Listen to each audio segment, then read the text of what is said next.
do të nisë edhe themelimi i muzeut të gjenocidit, ndërkaq do të përfundoj memoriali i fëmijëve të vrarë gjatë luftës. Do të vazhdoj konservimi dhe restaurimi i objekteve të kulteve fetare, e programi i ri dhe intenziv do të mbështes zejet tradicionale në çdo qytet të Kosovës, duke regjistruar dhe vitalizuar artizanatin lokal.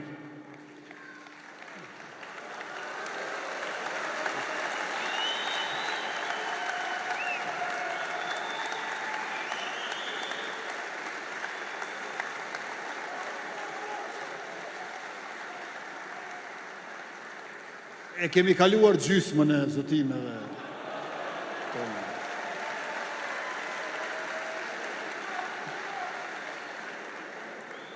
Krahas themelimit të Ministrisë për Vlerat e Luftës në mandatin e ri, do të vazhdojmë mbështetja institucionale për kategoritë e dala nga lufta.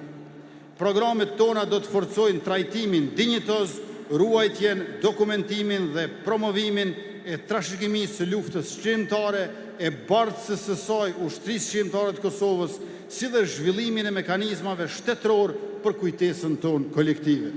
Do të vazhdojmë mbështetja institucionale dhe trajtimi dinjitoz për viktimat civile të luftës dhe familjet e tyre.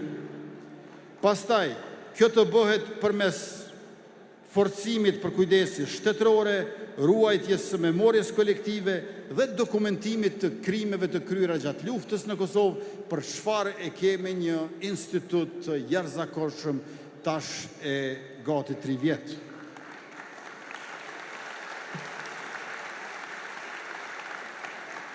Zbardhja e fatit të zhdukurve me dhunë nga regjimi Miloševićit do të mbetet obligim i pandalshëm shtetëror dhe kombëtar. Pas rikthimit të